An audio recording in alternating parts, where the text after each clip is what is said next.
Ministry of Education closes public schools amid COVID-19 fears. 2 women fined and remanded for explicit viral video. ABCE countries, OAS observers decry further delay in election results. In the region, coronavirus pandemic strains Argentina's economy. And internationally, European governments ask companies to give employees sick leave. Greetings and welcome to this edition of Headline News Update. I am George Gonzalez. Thank you for joining us.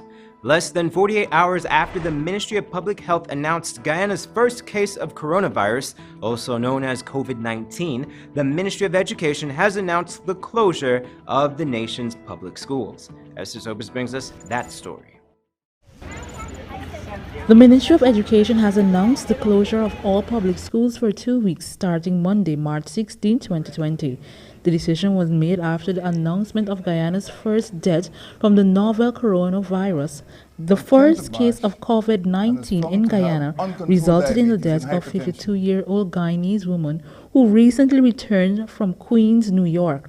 The woman was rushed from a Good Hope East Coast Damara residence to the hospital with pneumonia-like symptoms consistent with an advanced phase of the virus on a weakened immune system. The ministry further noted the decision will be reassessed during this period and further guidance will be provided. Persons are advised to call the Ministry of Education for any concern on 226-1175 or the Public Health Hotline on 227-4986 between 800 hours to 1600 hours or 624-0367. For Channel 2 Headline News, Esther Sobers. Thanks, Esther.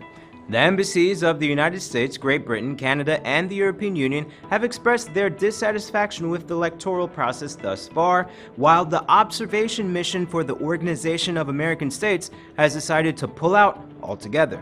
Here's more in this report.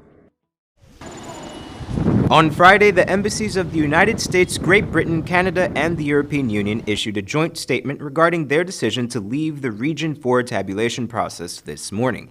According to the ABCE representatives, quote, "It was clear that a transparent and credible process was not put in place by the responsible officials. Further, we are concerned about intimidation tactics we observed against those seeking to ensure that a credible process is followed." End quote.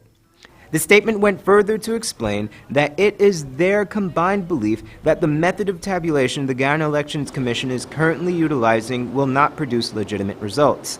The statement further read, quote, "We must be clear that in the absence of a credible process, as directed by the Honorable Chief Justice, it is our view that any results from Region 4, which will impact the overall results of the 2nd of March elections, will not be credible, and a president sworn in on the basis of those results will not be considered legitimate.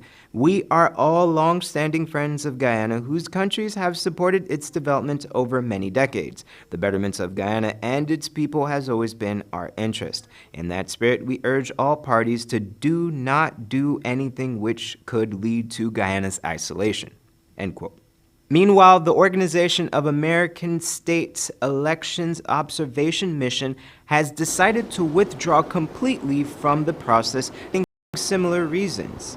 They said, quote, "The legitimacy of any government that is installed in these circumstances will be open to question. This would be a terrible blow to the country's democracy. The people of Guyana do not deserve this. Given the circumstances cited above, the OAS Electoral Observation Mission regrets that it has no option but to withdraw from Guyana. The Chief of Mission will prepare his report for submission to the Secretary General." If you intend to share explicit videos, be warned it is an offense to share it without the person's consent, no matter what the situation. And in this story, Esther Sobers tells us that 2 women are finding that out the hard way. A viral video of a woman catching her husband and friend in a compromising position had landed 2 women in jail under the Cybercrime bill. Today, 21-year-old Melissa Ann Prestano and 23-year-old Janelle Williams appeared before the Georgetown Magistrate Courts. The court heard that between January 20th and January 21st, 2020, Williams used a cell phone to transmit data that was explicit to humiliate Teresa Pollard.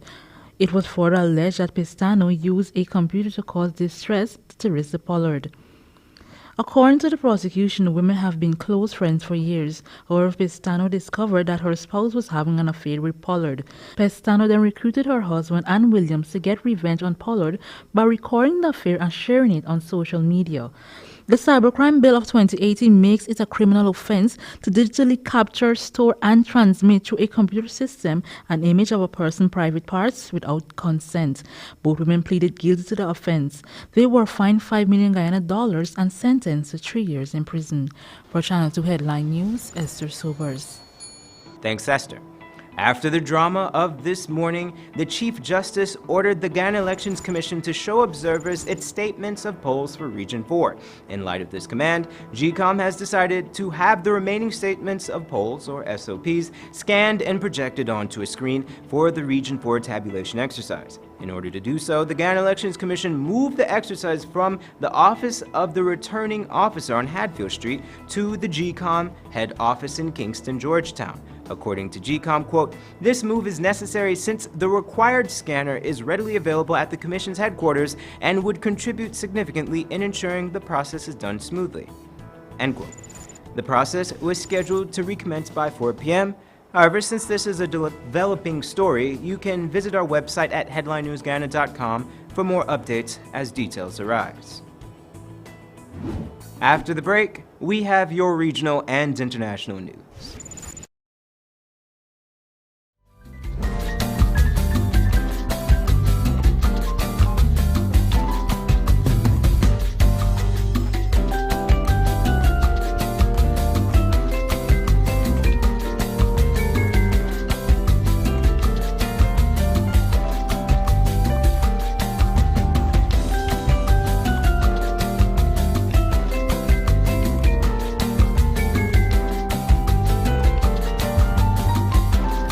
Hurry down to Zasco on 15 North Road between Camp and Wellington Streets. Quality products at low cost for every room in your home.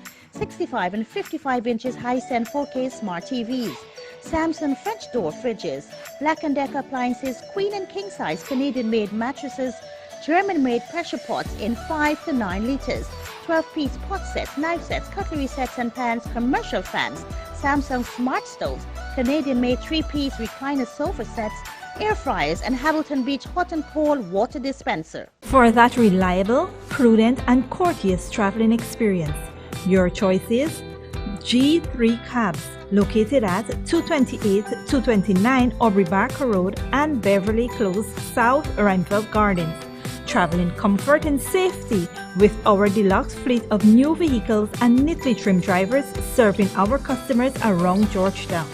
We deliver cooking gas, small packages, run errands, and provide minor vehicular roadside assistance such as jump starts of vehicles, flat tires, spare wheel assistance, and more. Contact us on 218-4982 or 218-4500. G3 Cabs. You can count on us.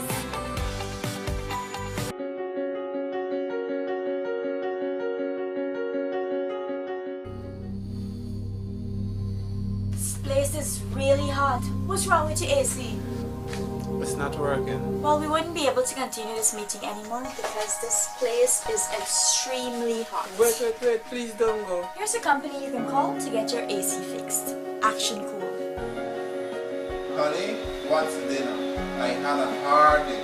I'm sorry you have a hard day, but guess what, babes? I didn't cook today because... Having trouble at home or at the office? Then call the professionals at Action Cool. Our fully trained technical team have the skills and experience in repairs of all air-conditioned units, refrigerators, gas stoves, washing machines, and a whole lot more. For further information, visit us at 86 Hill and Princess Street, Mandela Avenue, Georgetown, or call the telephone number 225-7867.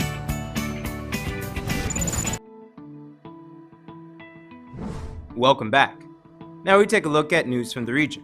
Jamaica's Ministry of Health and Wellness has confirmed 6 new cases of the novel coronavirus, bringing the island's total number to 8. The new cases include 2 males, ages 63 and 67, who arrived in Jamaica on March 7th from Trinidad and Tobago, and they had traveled from Malaysia by way of Dubai and London. They are at a hospital on the island. The statement is the hospital with symptoms on March 10th, meaning he had a full 2 weeks likely interacting with the public. In addition, a 58-year-old father of the first patient who was confirmed with COVID-19 was discovered ill at his home on Tuesday, March 11th. That was 1 day after his daughter, who had flown to the island from the United Kingdom for a funeral on March 4th, was confirmed to have the virus. And a 34-year-old woman who had come in close contact with the first patient had also tested positive for the disease. The Minister of Health and Wellness, Dr. Christopher Tufton, is expected to host a press conference later on Friday to provide further details on the confirmed cases. Now we turn our attention to South America. The coronavirus pandemic presents a big test for Argentina's ailing economy. Al Jazeera's Teresa Bo reports. Exports are crucial for Argentina's economy these days. The foreign generated by crops, beef and other products are what could help this country pay off foreign debt. But the COVID-19 is already having an impact here. China is our main market, but it may start to recover. We are now seeing many of our European clients cancel the orders because nobody knows who will buy the beef. I know they're already freezing some of it. It's a huge problem for us because we depend on exports. This plant sells mostly premium beef to China, Europe and the United States. And finding clients, it's not easy these days. As the COVID-19 spreads around the world, shows and public events are being suspended in Argentina in an attempt to contain the virus. Flights are also being cancelled in a country that is already struggling with capital controls, double-digit inflation, and is restructuring foreign debt. The government has imposed mandatory isolations on people arriving from Europe, China, and even the United States. They're also considering fining those who do not respect the law and pose a threat to public health. But even though many believe that Argentina could succeed in containing the virus, the spread of the virus in this country, it is the economic situation that has many people worried here. In the past years, most administrations have pinned down their hopes of economic recovery on Vaca Muerta, one of the largest shale oil and gas reserves in the world. But as the local economy deteriorates and worldwide markets stumble, investments are being rerouted outside the country. We have a common characteristic, that is that Latin American countries, especially South American ones, we export commodities. Right? We export copper and minerals in Chile, Peru, then in Ecuador, Venezuela, Colombia, it's oil. In Brazil, Argentina, Uruguay, Paraguay, soybeans is other types of food. So I think we are going to feel the impact. We are feeling it right now with the decline in the price of commodities. So I believe this is a regional problem, but it's going to be more important in the countries who need foreign help, as for example the case of Argentina. Help that could prevent a default like the one in 2001 that devastated this country's economy. People here are wary of the spread of the COVID-19 virus. But the faltering is what is worrying the government the most. Teresa Bo, Al Jazeera, Buenos Aires. And internationally, European governments are asking companies to show understanding with sick leave and other benefits so employees do not struggle financially if they get sick. Al Jazeera's Sonia Gallego reports.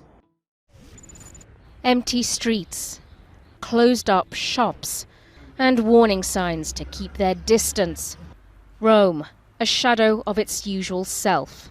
No bustling crowds of visitors to help sustain its vital tourism sector, directly impacting the economy and workers.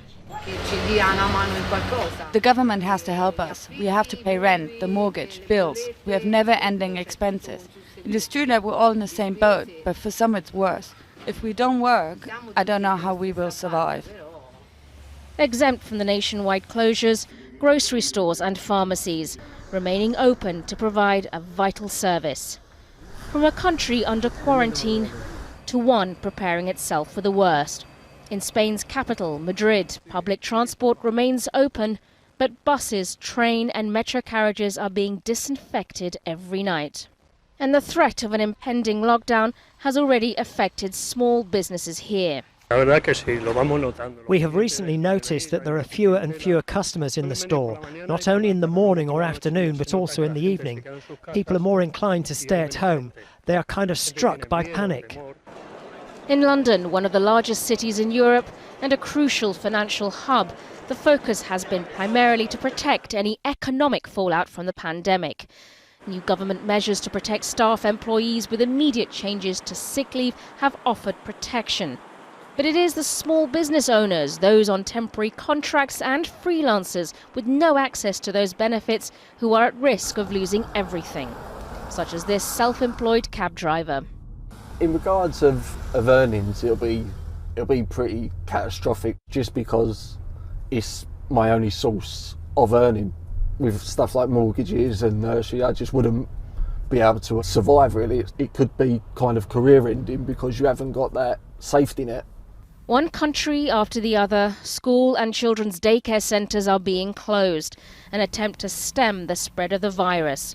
But it's also affecting working parents with childcare responsibilities, with those in the public and healthcare sectors facing the dilemma of how they can go about their work at a time when hospitals are facing unprecedented strains. We're going to try to work from home.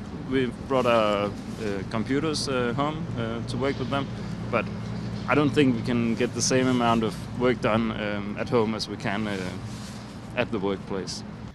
The fear of what is happening in Italy may be galvanizing other countries to attempt to get ahead of the pandemic. But this is a waiting game, with many wondering whether these measures are simply delaying the damage wrought by COVID-19, or will they succeed in containing the virus as much as possible. Sonia Gallego, Al Jazeera. Here is your 3-day weather forecast.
That's all for this edition of Headline News Update. Tune in Monday at 7 p.m. for another episode. Be sure to subscribe, like, and follow us on Facebook.